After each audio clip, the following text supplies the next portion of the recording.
Buenos días, señoras y señores.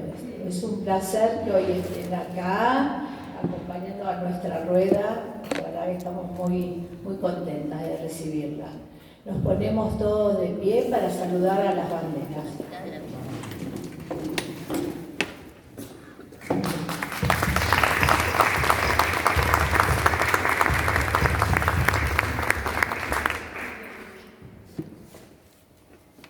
Nos acompañan esta mañana la presidenta del Comité Distrital de Ruedas Internas, Graciela Martínez, la presidenta de la Rueda Interna de Villa Devoto, Blanca García Larumbe, y en representación de la gobernadora 2022-2023, Virginia Gea, el EGD Vicente Rocasalva. Como oradores invitados vamos a tener a la doctora Elina Valero de Pese y el asesor del Comité de Ruedas Internas y ex gobernador 2009-2010, Miguel Ángel Martínez Pereira. A continuación le doy la palabra a nuestra presidenta de Rueda, la señora Blanca Larumbe. Micrófono.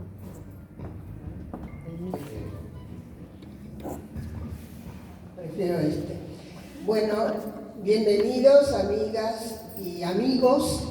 Esta es la segunda vez que hacemos una reunión distrital mixta, con mucho placer. Acá hay muchos rotarios que nos acompañan. Y bueno, les quiero agradecer a todos que hayan venido y especialmente quiero agradecer a las autoridades del Devoto School, que como siempre nos prestan este magnífico lugar. También quiero agradecer a los oradores invitados, la doctora Elina Valero y Miguel Ángel Martínez Pereira, y también a nuestra presidenta del Comité Distrital y a Vicente Rocasalva, que viene en representación de la gobernadora del distrito de este año. Bueno, ya ahora los dejo con Araceli, que les va a leer el currículum del primer orador.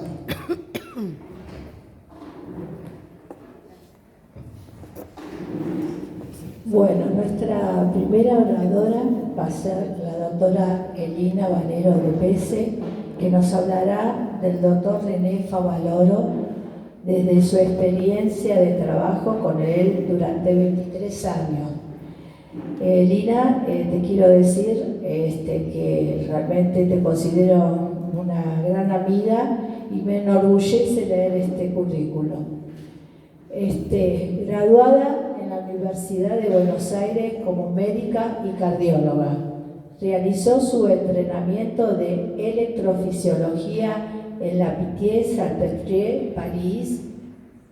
¿Está bien, Teresa Bossi? Está perfecto. La Universidad de Filadelfia. Se desempeñó desde 1980 a 1993 en el servicio de electrofisiología del Instituto de Cirugía Torácica y Cardiovascular de la Fundación Favaloro, con sede en el Sanatorio Güemes, y desde 1992 a 2003 como subjefe del mismo servicio, ya en el edificio de la Fundación.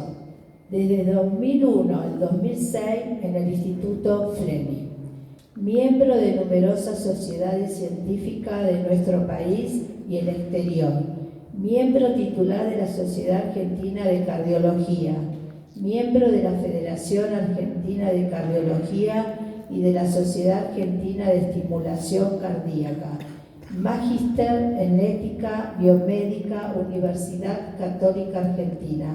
Autora de más de 330 trabajos de investigación presentados en reuniones científicas en el país y en el exterior. Publicó más de 70 trabajos científicos en revistas nacionales e internacionales. Es directora de la revista Edición Latina de Electrocardiología. Publicó capítulos en más de 25 libros de la especialidad. El último, en 2022, en terapia eléctrica de las arritmias y de la insuficiencia cardíaca avanzada.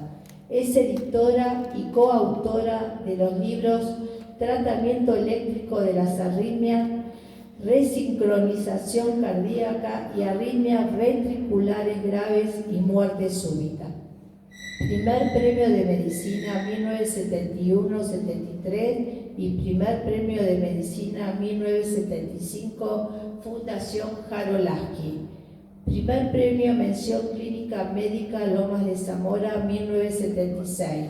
Premio Fundación Cardiológica Argentina Fundación Banco Mayo 1992.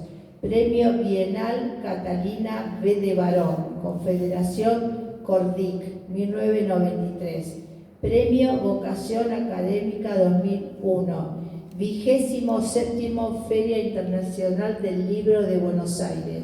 Premio Especial Security Trayectoria Nacional e Internacional 2013. Visitante ilustre de la Universidad Nacional de Tucumán 2007. Bueno, la dejo con la doctora Elina María Valero. Un orgullo.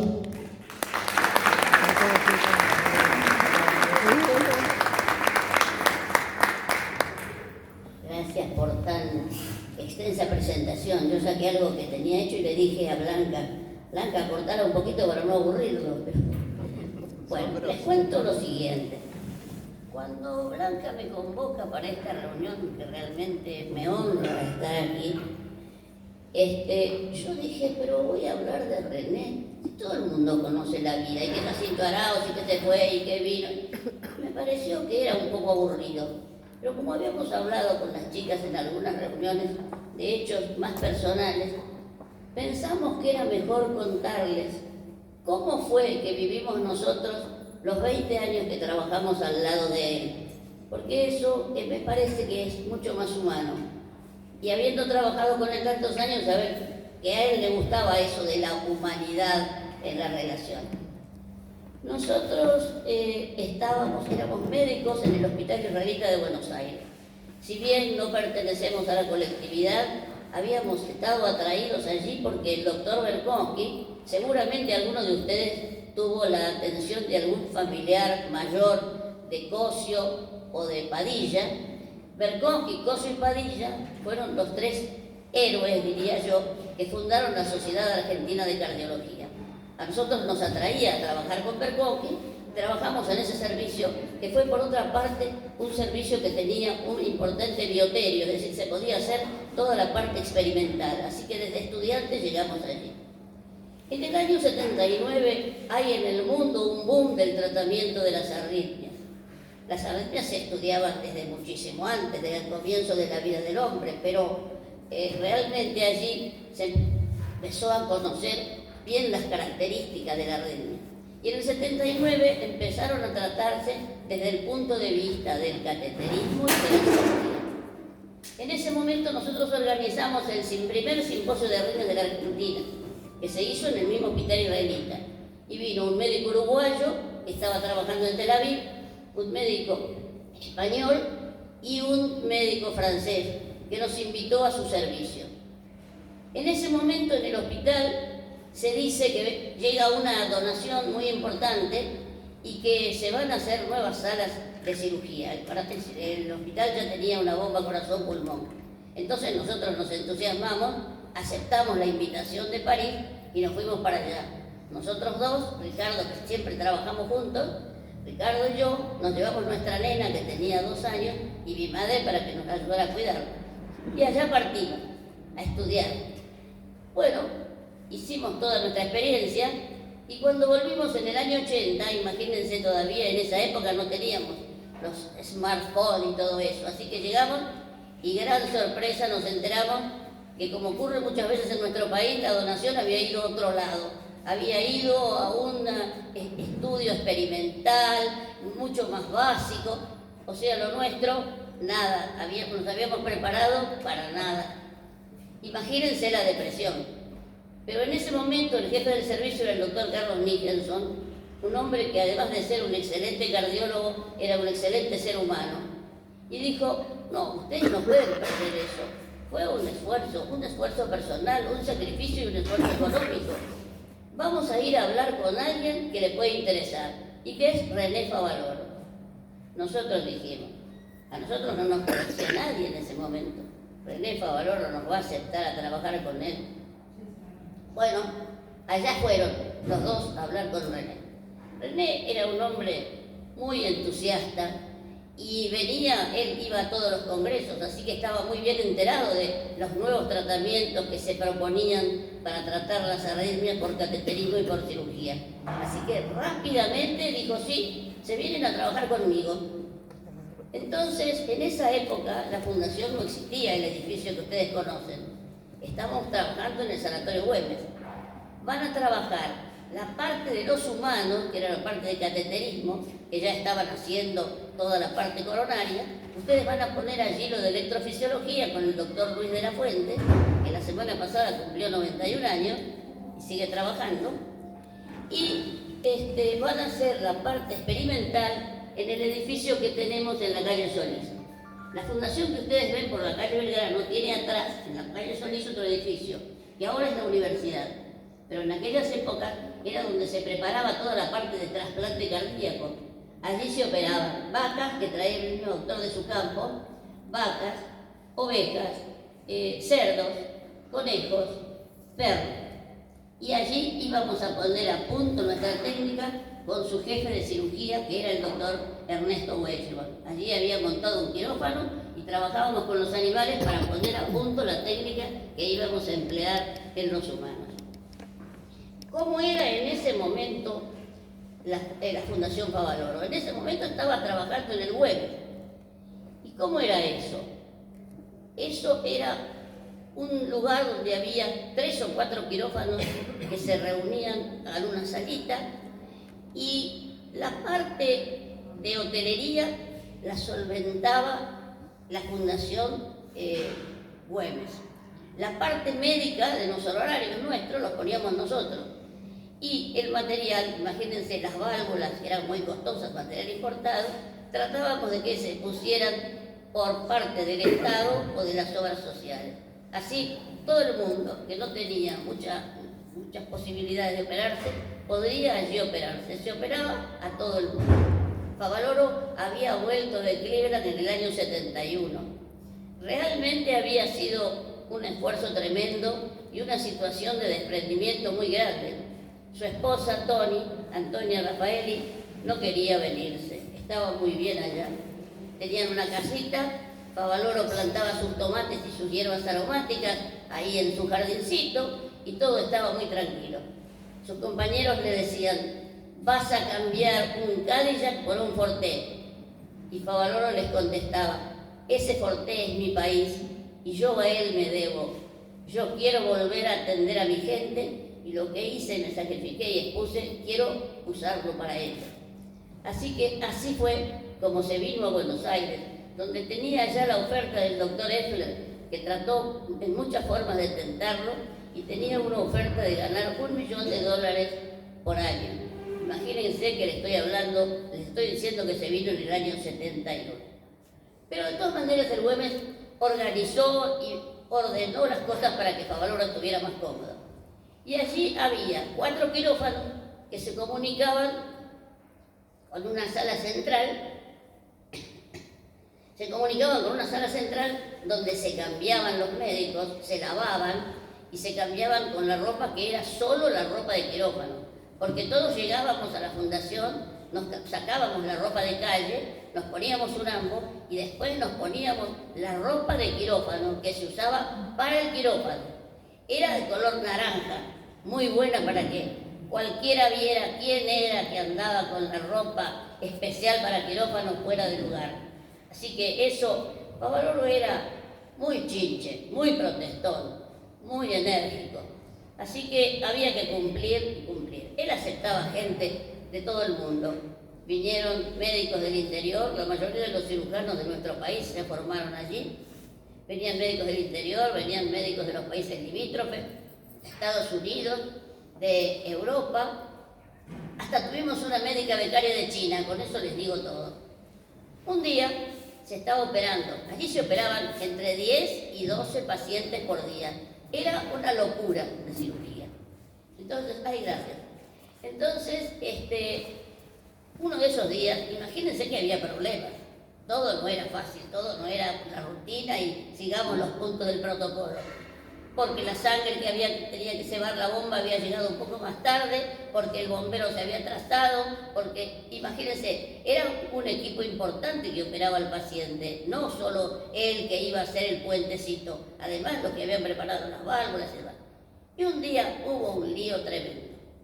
Favaloro salió con ese bozarrón que los cirujanos le decían que le había surgido la sicilianada, porque él era descendiente de sicilianos, y salió a los gritos, que esto no puede ser, esto es un quilombo, y así gritaba como loco. Pero ni se imaginó que era lo que pasaba. Cuando terminó todo, por suerte la cirugía terminó bien, terminaron bien las 4 cirugías, todo tranquilo. Él salió a esa salita y se encontró con que había uno de esos médicos visitantes, que era un médico que venía para pasar un año, pero hacía pocos días que había llegado. Y el médico estaba ahí, como todos. Imagínense, cualquiera de nosotros cuando va a un servicio de visita y está allí de invitado, está quietito en un lugar, y no se mueve, espera que lo inviten a hacer algo. Entonces Favaloro se le acerca y le dice: ¿qué tal, doctor? ¿Cómo está? ¿Cómo vio todo esto? ¿Qué le pareció nuestro servicio? Y el médico le dice: bien, doctor, me pareció muy bueno. Usted tiene un excelente quilombo. Imagínense lo que fue eso, ¿no? Gran risotada. De René no, porque René no se reía. Él festejaba todo, pero tenía una sonrisa yocondina.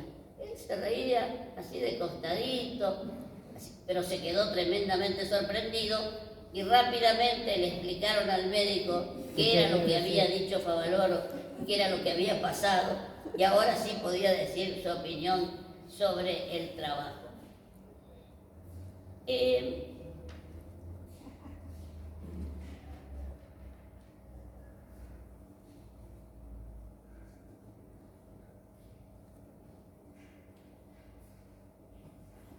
era muy estricto con los horarios. Realmente nosotros no teníamos horarios. Eso sí, la llegada era siempre con él, y él llegaba antes de las 8 de la mañana. Nosotros trabajábamos, como les dije, en el servicio del doctor de la Fuente, que estaba en el subsuelo, en el huevo. Y entonces, un día, yo estaba ahí a la mañana, sonó el teléfono y lo atendí. Me parecía lo más lógico atender el teléfono. Cuando lo atendí era él. ¿Quién es que habla? ¿Sos vos? ¿Vos qué haces ahí? Nada, doctor, estoy acá porque...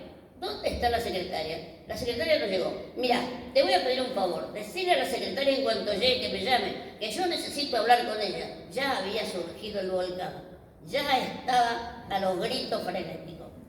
Pero bueno, nosotros por suerte no tuvimos ningún encontronazo de esos fuertes. Nos llevábamos muy bien con él. Él realmente respondía a todos los pacientes. Cuando en el año 92 nos mudamos a la fundación, teníamos los consultorios doble circulación. O sea, este era el consultorio, el paciente entraba por allí, nosotros entrábamos por aquí y por aquí circulábamos todos los médicos. Yo atendía los días martes, coincidencia que él también atendía los martes. Y con ese vozarrón que tenía, cuando hablaba en el pasillo se lo escuchaban. Así que cuando los médicos que estaban atendiéndose con uno, ese es el doctor que está. Sí, debe ser el doctor, él también atiende acá. Él no tenía un consultorio especial, como en otros servicios cuando uno va a otros lugares del mundo, el jefe, como con el nivel de Favaloro, tiene un consultorio súper especial, con una sala de espera. Él atendía en el consultorio que atendíamos nosotros, pero atendía a todo el mundo. Entonces por ahí el paciente decía: ¿no me abre la puerta para que lo vea? Y si abríamos la puerta y él veía que estaba el paciente, él venía y lo saludaba. Nunca se alejaba del paciente. En cambio, era muy tímido, así que entraba rápidamente por el hall de la fundación, o ya en el edificio nuevo donde ahora está la fundación, entraba con su auto por detrás. ¿Saben qué auto tenía? Un Renault 12, viejo, un auto viejo que se arreglaba en un taller mecánico. Nada de agencia, ni de autos, ni nada de eso. Se lo llevaba Mariano Favaloro era su primo hermano, era hijo de un hermano del padre. Y era el que realmente estaba muy cerca de él, el que siempre lo acompañaba, lo llevaba a todos lados. Y nos había tocado a nosotros trabajar con él, nosotros somos amigos de él, porque toda la parte de marcapasos y cardiodefibriladores la hicimos con él, mientras que la cirugía era con Weisberg. Entonces, él le llevaba el auto a arreglar. Realmente el taller parecía un taller de la fundación, porque finalmente los cirujanos iban a ese taller, nosotros íbamos a ese taller, así que hasta que el taller cerró, ese era el taller al que todos iban. Bueno, él tenía ese auto y quería seguir con ese auto. Cuando cumplió 70 años, los cirujanos le regalaron un televisor plano y más grande. Nadie dijo nada, él lo agradeció, el televisor fue a su casa, todo fantástico. Pero casi un año después, Mariano va un día a la casa de René y encuentra que el televisor está todavía en su caja, embalado como se lo habían regalado. Entonces le dice, ¿cómo? Pero René, tenés un televisor chico y no usaste este televisor, no puede ser. Lo desarmó y se lo puso a funcionar. Él veía muchos programas, por supuesto, de la realidad del país, le gustaba mucho toda la parte cultural, era un gran lector. Tenía un escritorio, pero tenía una gran mesa en su estudio, porque allí había libros. Medicina, por supuesto, las revistas fundamentales de la sociedad, pero además tenía siempre libros de próceres y de nuestro país. Y además le gustaba la música y el fútbol. Era fanático del fútbol.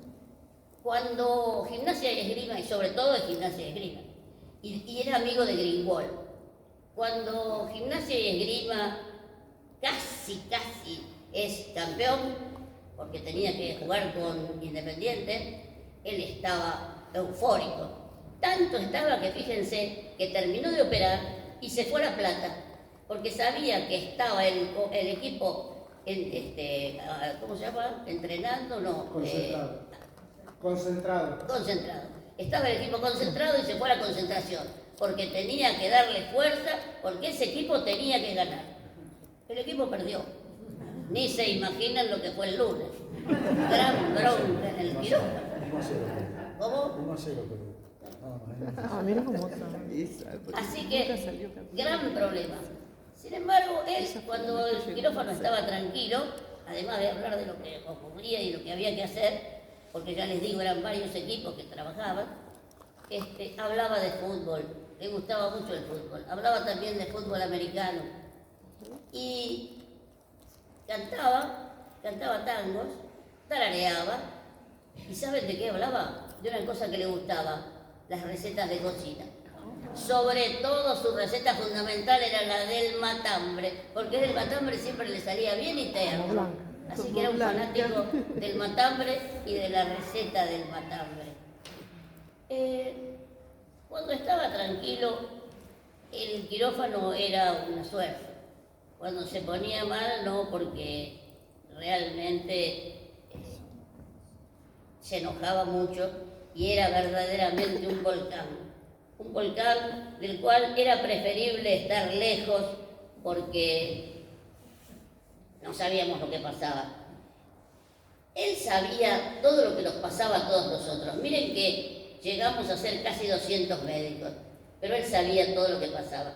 Los médicos cirujanos, que eran los que más trataban con él, lo llamaban Don Corleone, pero en el buen sentido de la palabra. No el Don Corleone maligno ni capo mafia, sino capo de la institución, capo del grupo. Él sabía lo que nos pasaba. No iba en general a las fiestas, porque ya les digo, era tímido, no le gustaba que la gente se acercara tanto, no le gustaba que le pidieran firmas, pero él sabía todo lo que pasaba y se enteraba de las fiestas. Por ejemplo, a mi hija para los 15 años le hizo un regalo, le mandó una felicitación y un presente. Y así era con todo el mundo.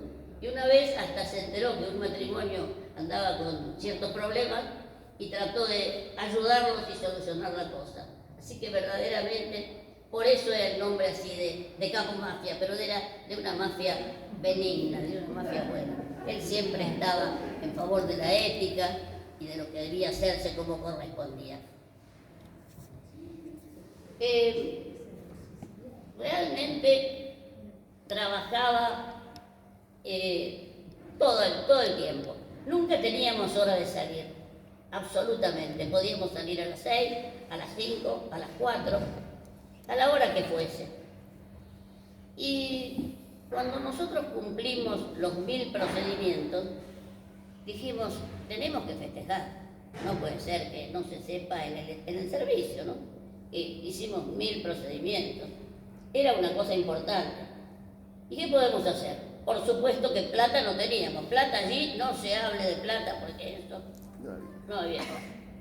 No nos gustaba pedir que ayudaran porque otra gente pedía a los laboratorios y nosotros no usábamos mucho ese sistema.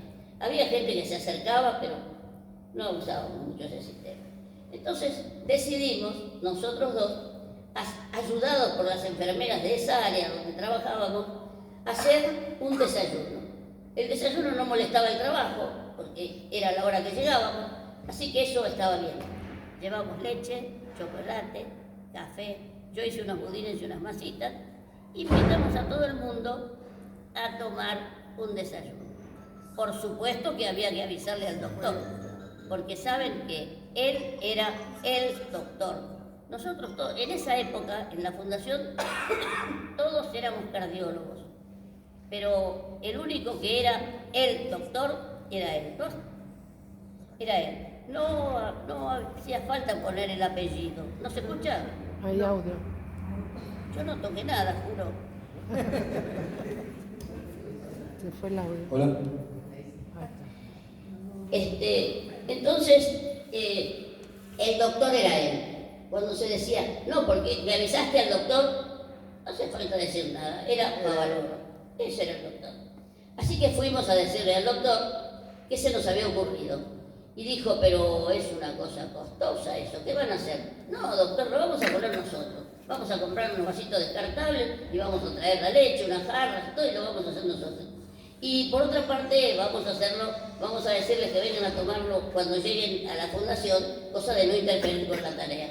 Bueno, está bien, si ustedes lo hacen. La verdad, a nosotros dos nos apoyó en todo. Nos apoyaba en montones de cosas.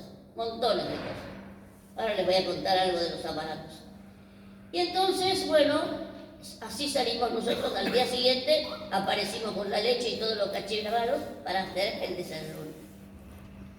La verdad es que fue una gran alegría cuando a las 8 de la mañana apareció Favaloro a darnos un abrazo y felicitarnos por los 1000 estudios. Así que vinieron todos nuestros compañeros de fundación, pero él también vino a saludarnos. Así que para nosotros fue un gran estudio. Imagínense, estábamos tocando el cielo con las manos de estar trabajando en ese lugar. Por otra parte, en esa época, la fundación tenía todo un departamento de electromedicina, donde había ingenieros que se dedicaban a controlar los equipos, adaptarlos a los equipos que necesitábamos, porque todo no se podía comprar. Nosotros, por ejemplo, nuestros primeros estudios fueron con un electroencefalógrafo que se adaptó para hacer electrocardiogramas, porque había que hacer 6, 8, 10 derivaciones, 10 electros a la vez. Y no había equipos aquí, nosotros teníamos equipos más chicos. Entonces adaptaron un electroencefalógrafo y teníamos la suerte de tener los ingenieros y él que nos apoyaba totalmente. Ahora, las grandes peleas eran con las obras sociales. Esas eran peleas terribles, porque primero venían a pedirle que poder poner el nombre de la fundación en los libritos, en los directorios de las obras sociales. Y bueno, él se los permitía, pero nos mandaban después a los pacientes. Venía algún jerarca por ahí y nada más. El resto de los pacientes los mandaban a lugares donde les saliera más barata la medicina, donde pudieran recibir un retorno. Eso era fundamental. Y por eso se armaban los grandes líos, tremendos líos, porque iban los sindicalistas, los directivos, a decirle, ¿y cuánto podemos recibir de esta cirugía? ¿Y cuánto podemos recibir de estas atenciones de cada paciente? Por supuesto que la respuesta siempre era no, nada. Nosotros facturamos lo necesario de los elementos que necesitamos para trabajar. Y eso es lo que se hace. y siempre mantuvo su valor ético y siempre respetó al paciente. Sus palabras eran que podía venir todo el mundo a trabajar, pero el paciente estaba por sobre todos los intereses y por sobre todas las cosas, y siempre se atendía a todo el mundo. Así que imagínense los grandes líos que había. No se podía reducir el pago para dar un porcentaje a los que dirigían la obra social. Eso estaba totalmente prohibido. Se llevaba bien con los jóvenes, con los estudiantes. Sin embargo, no todo eran flores. Un año se le ocurrió empezar a brogar con que había que mejorar el examen de ingreso de la Facultad de Medicina, porque ese ingreso fácil o no ingreso no servía para nada, porque no mejoraba la carrera, ni mejoraba a los estudiantes, ni mejoraba nada. ¿Cuál fue la respuesta? Que los estudiantes de la UBA, o sea de la Universidad Nacional, armaron una sentada en aquellas épocas, en la calle Belgrano, y pararon el tránsito en la calle Belgrano. Imagínense cómo estaba el volcán, estaba que explotaba ahí, fue terrible, quería salir a la calle a hablar con los estudiantes. En esas cosas en general, el que estaba cerca trataba de calmarlo y de decirle que bajara un poco los decibeles, pero adentro de la fundación lo que él decía era: hay que cerrar un año la universidad para que esto termine, porque no puede ser, entran a la facultad porque sí, entran 2000 alumnos y se reciben 4, no puede ser. Así que eso fue terrible y había grandes luchas con todo eso. Él estaba siempre muy cerca de toda la defensa de la parte ecológica. Él decía que la gente estábamos estropeando el mundo, estábamos estropeando la tierra con todo lo que hacíamos. Siempre se preocupaba del desastre ecológico y decía: a mi entender, todos somos educadores y nuestros actos deben ser ejemplo, somos responsables de nuestros actos, pero la gran responsabilidad corresponde a los dirigentes.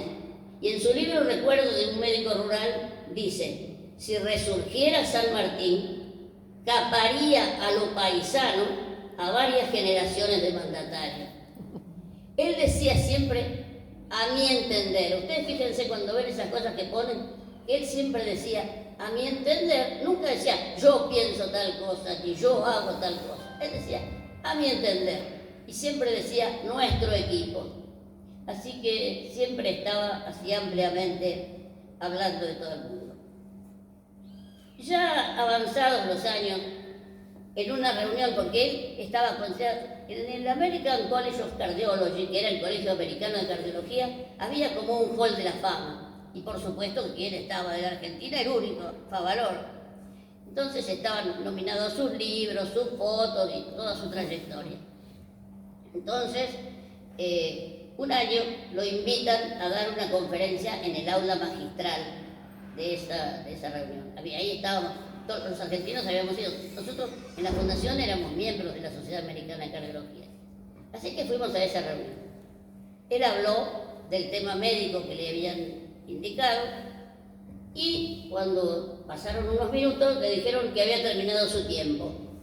Y él dijo: ¿cómo? ¿Que terminó mi tiempo? No, yo voy a seguir hablando. Hice 13.000 millas para venir a hablar acá y tengo que venir a decirles todo lo que pienso. Y entonces realmente explicó que había cosas que eran superfluas y que había que dedicarse a trabajar con esmero para sacar adelante todo eso que teníamos para darle a los pacientes, y que había que hacer que esa medicina fuera igualitaria, que todo el mundo pudiera alcanzar a tener, que por eso él se había venido a la Argentina, para ayudar a lograr ese objetivo. Cuando habló de esto, mostró los ranchos del impenetrable en su PowerPoint y mostró los ranchos del norte y los ranchos con las paredes llenas de vinchucas, que es nuestra enfermedad grave, Chagas en el norte. Bueno, les digo, 15.000 personas, no me estoy equivocando, 15.000 personas, porque el aula ese aloja entre 12 y 15.000 personas, se pusieron de pie a aplaudirlo. Los aplausos no terminaban, lo abrazaron, lo saludaron. Era apoteótico todo eso. Y nosotros que estábamos ahí sentaditos escuchando, recibíamos también felicitaciones por haber sido él nuestro maestro, nuestro jefe. Pero realmente fue una cosa extraordinaria. Por supuesto que, como ustedes saben, recibió numerosos premios. El último que recibió fue en su última casi semana, cuando le pusieron su nombre a un aula en la Universidad de Tel Aviv. Eso fue en el año 2000. Fue un hombre fuerte, duro, pero respetuoso del humanismo, de los valores éticos, tendiendo siempre al bien del paciente como primum movens de sus objetivos. Siempre estuvo preocupado por la educación, no solo de la educación médica, de la educación en general. Fue un gran divulgador de la historia argentina y de sus próceres. Decían que era muy machista. Era machista, imagínense. Estoy hablando del año 90, del año 95. Sin embargo, yo soy el exponente de que no era tan machista, porque yo fui nombrada subjefe de electrofisiología de la Fundación en el año 92. Ricardo era el jefe y yo fui nombrada subjefe. Siempre trabajábamos los dos juntos.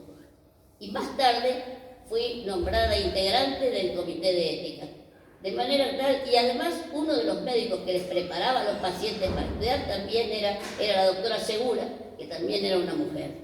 Así que era machista, era gritón, era protestón, era estricto, pero también hacía sus cosas buenas. En el año 2000, nosotros íbamos siempre a saludarlo en el mes de julio. El 14 de julio era su cumpleaños y siempre íbamos a saludarlo.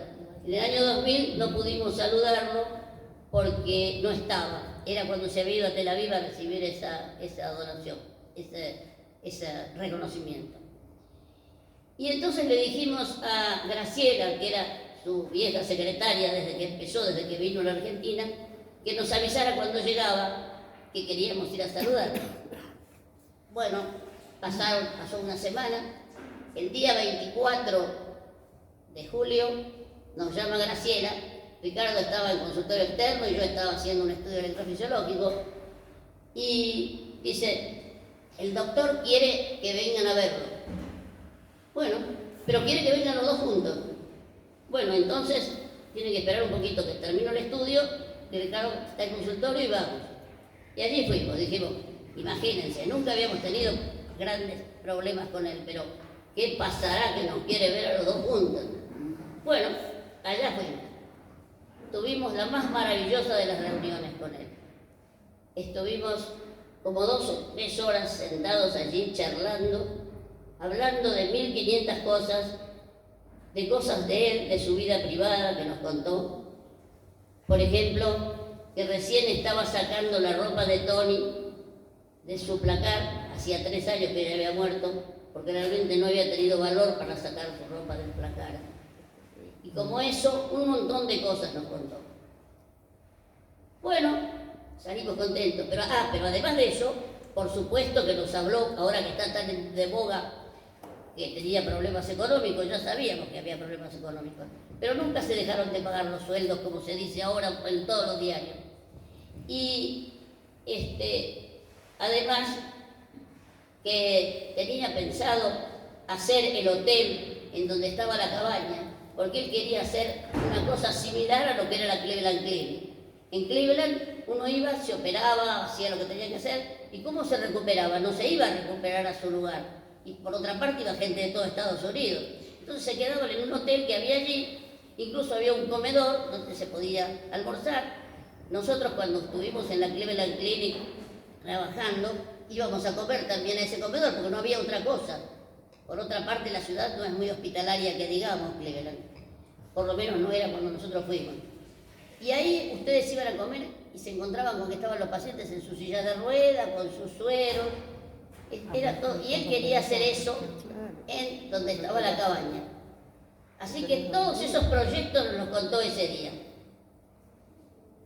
Sin embargo, el sábado se suicidó.